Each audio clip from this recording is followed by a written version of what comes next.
Bismillahirrahmanirrahim. Assalamu alaikum dear students. Welcome to AZ International Publishing House.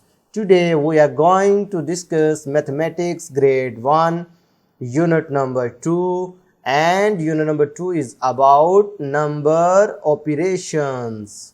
Today we will study finding the value of unknown in subtraction of numbers.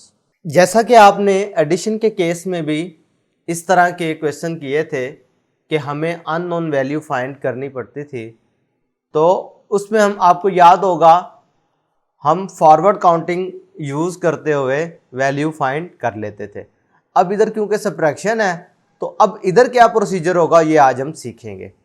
तो question से start ले रहे हैं, which number is suitable to fill the empty box. अब ये आपके पास एक empty box है, इधर कौन सा नंबर लिखा जाए कि आंसर में हमारे पास 4 आ जाए। गिवन क्या है 7 और आंसर हमें चाहिए 4। तो आप क्या करेंगे, आपने सिंपल बैकवर्ड काउंटिंग करनी है। 7 से 4 तक बैकवर्ड काउंटिंग करो, 7 से बैक करो तो 6, 6 से फिर 5, 5 से फिर 4। तो देखो कितने नंबर आए हैं 1 2 3। इसका मतलब है यहाँ पर अगर आप 3 पुट कर देंगे तो हमारा आंसर 4 आ जाएगा। यही चीज़ हम फाइंड करना चाह रहे थे। एक तरीकाकार है ये। दूसरा तरीकाकार क्या है, आपके पास 7 था, आंसर हमें 4 चाहिए था। 1 2 3 4 5 6 7, 7 आपने लाइंस लगा ली। अब इसमें से 4 लेस कर दो, ये जो नंबर गिवन है वो लेस कर दो। 1 2 3 4।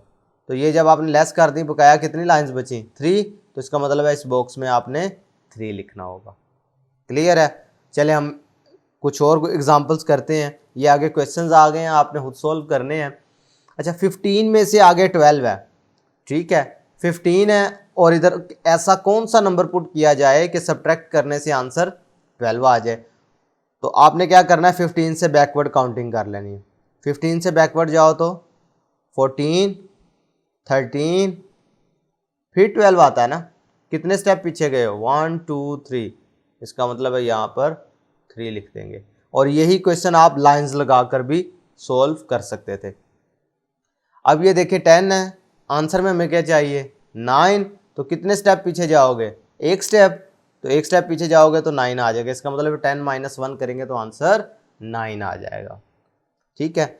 इसी तरीके से आपके पास और ये एग्जांपल्स दी गई हैं। अब ये वाला पार्ट देखें 19 है, तो अब सिंपल 19 में से 2 लेस करना है। तो आप क्या करेंगे 19 लाइंस लगा लेंगे। 1 2 3 4 5 6 7 8 9 10 11 12 13 14 15 16 17 18 19।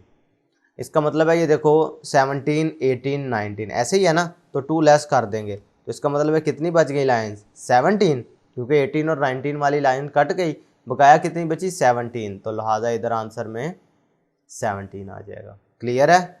या फिर आप 19 से बैकवर्ड काउंट करते जाओ, कहाँ तक आप जाके 2 पर पहुँचोगे 18 17 16 15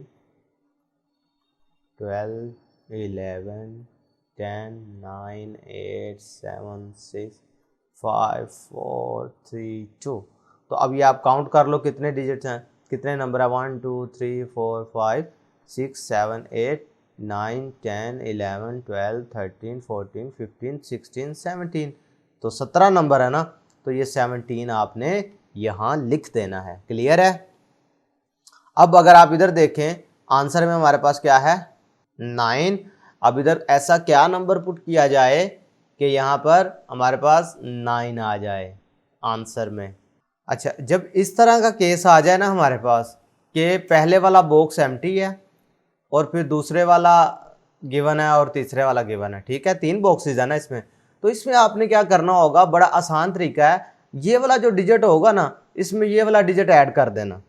9 में अगर आप 4 ऐड कर दें तो हमारे पास क्या बन जाएगा 13 बन जाएगा ना। तो इसका मतलब है यहाँ पर आप 13 लिखेंगे तो 13 में से 4 लेस करोगे तो आंसर हमारे पास 9 आ जाएगा। ये सिर्फ उसी केस में है जब हमारे पास पहले वाला बॉक्स एम्प्टी है, बकाया आपने वही पैटर्न यूज़ करना है। अगर ये देखो ये लास्ट वाला क्वेश्चन देखो तो इसमें भी पहले वाला बॉक्स एम्प्टी है, ठीक है। तो इसका भी आसान तरीका क्या होगा कि आप इसमें ये नंबर ऐड कर दें, ठीक है। तो जब इनको ऐड करोगे तो आंसर क्या आ जाएगा 5, वो आपने यहाँ लिख देना। इसका मतलब है 1 2 3 4 5, 5 लाइन में से ये 3 सब्ट्रैक्ट कर दो तो फिर भी क्या बचता है 1 और 2 जो आपने इधर लिखा हुआ है। समझ आ रही है? तो इसी तरीके से प्यारे बच्चों आपने ये वाला क्वेश्चन, ये वाला क्वेश्चन और ये वाला क्वेश्चन एज अ होमवर्क आपको दे रहा हूँ, आपने खुद सॉल्व करना है। तो प्यारे बच्चों आज के लिए इतना ही, फिर मिलेंगे। अल्लाह हाफिज़।